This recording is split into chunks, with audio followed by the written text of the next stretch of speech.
Ya, proyek prestisius Ibu Kota Nusantara, akankah menjadi mercusuar yang hebat atau lebih banyak mudorotnya? Kita akan membahasnya pemirsa bersama dengan bapak-bapak yang sudah hadir bersama saya malam hari ini. Ada Bang Mustafa Nahra dari Anies Mohaimin. Assalamualaikum. Bang Nahra, waalaikumsalam, sehat Bang? Sehat, alhamdulillah. Ada juga Mas Adi Praitno, pengamat politik kita yang dari tadi sudah bergabung di sini, Mas Adi. Selamat malam, Ken. Selamat malam, dan kita juga bergabung bersama Bang Daniel Azhar Simanjuntak dari Prabowo Gibran. Bang Daniel, selamat malam.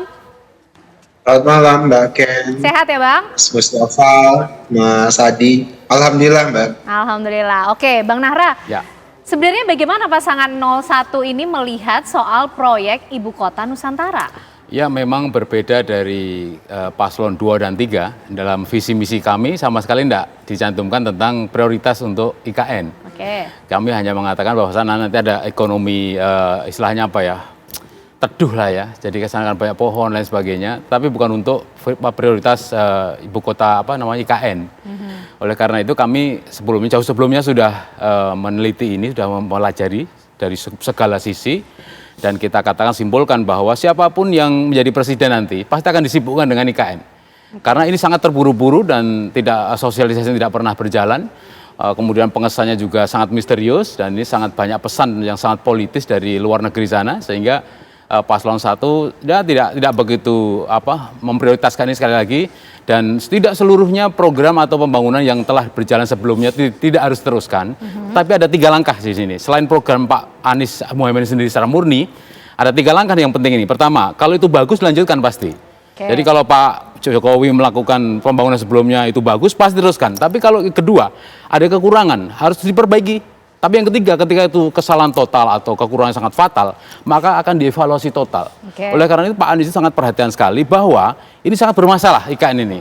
Oleh karena itu kita mendorong ya supaya ya jangan kemudian memvonis seolah-olah kalau nggak melanjutkan program sebelumnya itu kemudian dianggap makar atau apa. Enggak, Pak Jokowi kemarin juga soal umur itu kan juga undang-undang pun bisa dia lakukan seperti itu. Jadi undang-undang tentang IKN juga bisa juga istilahnya ya. Ya direvisi lagi lah bisa, jadi nggak perlu kita saling saling mencaci lah. Bang Daniel, kalau dari 01 kan tidak masuk prioritas pembahasannya soal IKN. Nah kalau dari pasangan Prabowo Gibran melihatnya seperti apa, termasuk sikapnya Pak Anies yang dilontarkan lewat pertanyaannya mengkritisi pembangunan dari IKN sendiri? Ya, pertama tentu ini adalah amanat konstitusional ya, undang-undang yang sudah dibuat tentu. Pak Prabowo dan Mas Gibran berkomitmen untuk melanjutkan pemindahan ibu kota IKN. Kenapa? Karena bagi kami IKN adalah pemindahan ibu kota itu adalah salah satu saya menyebutnya istilah extensial leap, lompatan jauh yang dilakukan oleh Pak Presiden Jokowi. Kenapa? Karena memang sejak Indonesia merdeka, bahkan ketika Presiden Soekarno memimpin Indonesia, beliau sudah berencana memindahkan ibu kota. Pun demikian dengan Pak Harto.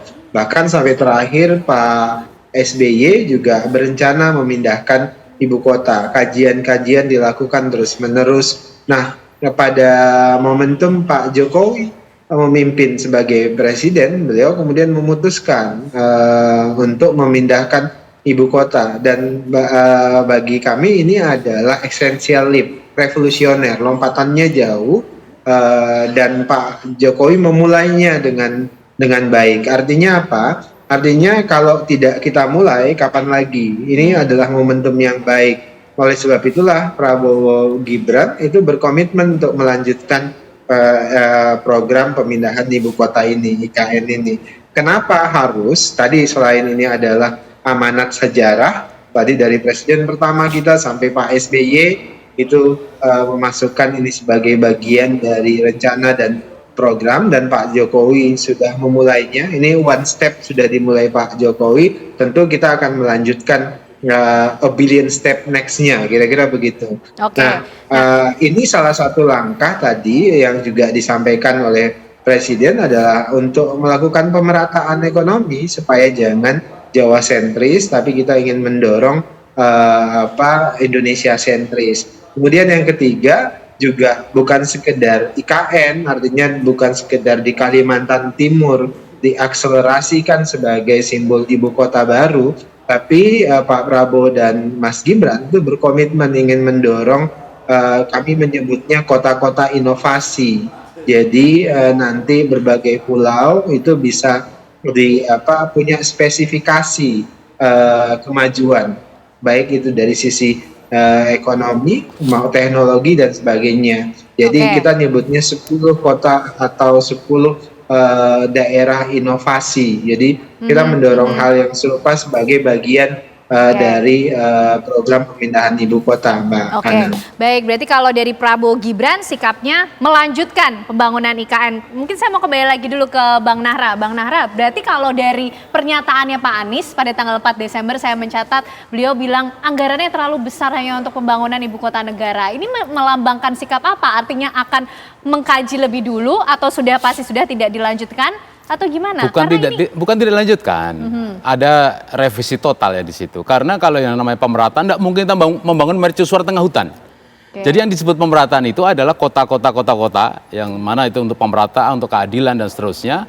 Tidak membangun satu apa cuma 10 ya. Di Indonesia ini banyak sekali kota yang perlu diratakan ekonominya. Jadi ini Pak Jokowi sendiri sudah mengatakan kok setahun lalu ya, mengatakan bahwa ini proyek rumit. Selesainya itu 15 sampai 20 tahun. Beliau sendiri ngomongin rumit. Dan mungkin presiden sebelum-sebelumnya itu tidak melanjutkan, bukan karena dia tidak tahu, ya tahu memang itu tidak mudah ya memindah masyarakat atau PNS ya dari Jakarta ke sini ke mana itu jauhnya 2000 km dari Jakarta itu tidak semudah itu. Pak Jokowi ngaku itu. Dan menurut saya gini loh, bahwa kita menghilangkan tradisi-tradisi, meninggalkan warisan-warisan yang bermasalah seperti ini. Saya nggak mendengar tuh ya presiden-presiden sebelumnya itu yang mereka setelah mau selesai tiba-tiba meninggalkan proyek mercusuar yang mana ini nggak jelas kapan selesainya, anggarannya berapa nggak jelas, dan dari proyek sebelumnya Pak Jokowi itu kan akhirnya kan berlipat ganda anggarannya kan, seperti kereta api cepat ya Jakarta Bandung, akhirnya kan anggarannya melipat ganda, nggak jelas itu sampai kapan selesainya itu. Begitu jadi juga dengan IKN. Tinggalkan saja warisannya yang bermasalah begitu. Evaluasi total, tidak akan tinggalkan total. Evaluasi total. Mungkin nanti dari tempat wisata kayak atau tempat bisnis saja, bukan ibu kota. Oke, baik. Mas Adi, bicara soal IKN, ini menjadi komoditas yang pentingkah dalam Pilpres 2024? Siapa yang kemudian disasar semuanya berbicara soal IKN? Saya kira dua hal. Pertama, dari segi substantif tentu saja ada sesuatu yang memang ingin ditonjolkan oleh kubunya Bang Nara ya, Muhaimin dan Pak Anies Baswedan. Apa yang ingin ditonjolkan? Bahwa mereka ini adalah sebagai pasangan calon yang selama ini punya positioning dan diferensiasi politik yang berbeda. Lalu apa yang kira-kira ingin disampaikan kepada publik? Satu, mereka ini untuk menyasar kelompok-kelompok menengah ke atas kritis yang selama ini memang tidak terlampau suka dengan IKN dan tidak suka dengan Pak Jokowi. Jadi ini adalah garis penegas sebenarnya yang disampaikan oleh kubu Amin bahwa mereka ini memang totally secara signifikan berbeda dengan Pak Jokowi, baik dari segi infrastruktur pemenangan mereka, basis konstituen mereka, ataupun kepentingan politik mereka di 2024. Jadi tidak mengherankan, yang saya sebutkan tadi soal yang substantif, pastinya ada insentif politik yang ingin didapatkan, yaitu untuk mempertebal dukungan-dukungan politik yang selama ini belakangan misalnya orang mulai agak sedikit kecewa dengan Pak Jokowi ini yang sepertinya coba untuk dikapitalisasi dalam kurun waktu selama kurang lebih sekitar 2 bulan ke depan dalam masa kampanye ini. Kalau dulu kita membaca kubu Amin dan Muhaimin ini agak samar-samar bicara tentang IKN, jawabannya cukup diplomatis bahkan cenderung mutar-mutar. Tapi per seminggu 2 minggu ini kubu Amin secara definitively bagi saya sudah hitam dan putih.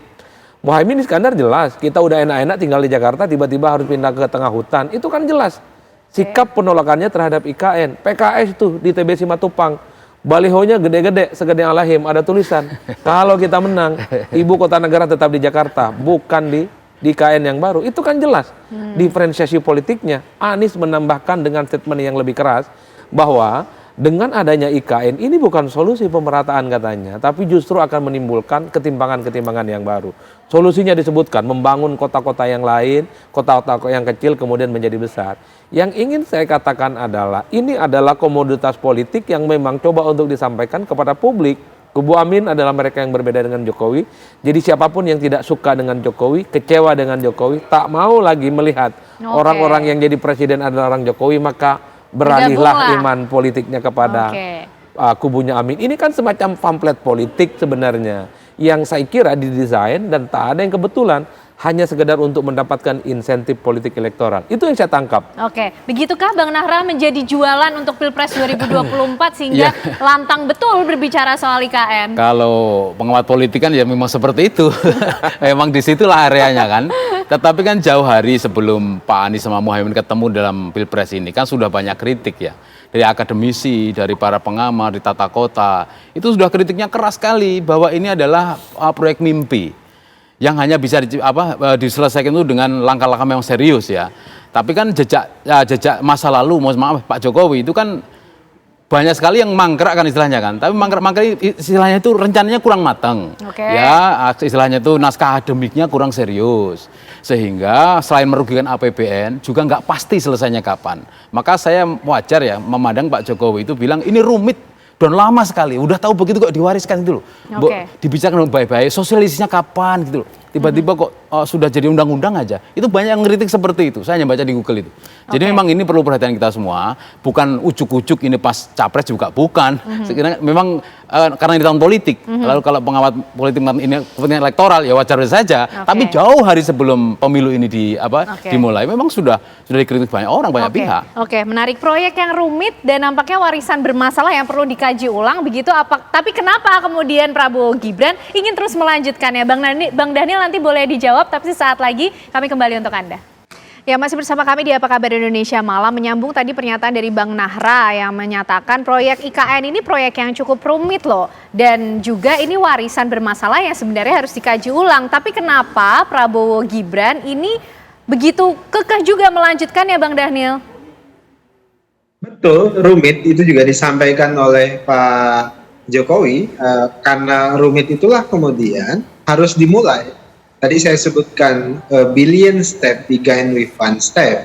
Ini one step yang dimulai baik oleh Pak Presiden Jokowi pada hari ini. Artinya dan step-step sebelumnya juga sudah dimulai misalnya oleh para presiden-presiden kita, yaitu mulai dari Bung Karno sampai dengan Pak SBY, kemudian dieksekusi dengan berani. Tadi istilah yang saya gunakan tuh extensial leap, lompatan jauh oleh Pak Jokowi. Memang banyak lompatan-lompatan jauh begitu dalam sejarah kita, itu dikritik dan dicibir. Tapi kalau kemudian itu sukses, barulah kemudian semuanya mengakui itu sebagai bagian tindakan yang berani. Nah, tentu Pak Prabowo ingin melanjutkan extensial leap ini. Ini kan ibarat menggali bukit yang kemudian dihina banyak orang. Tapi kemudian terhenti karena gara-gara kita takut hinaan itu.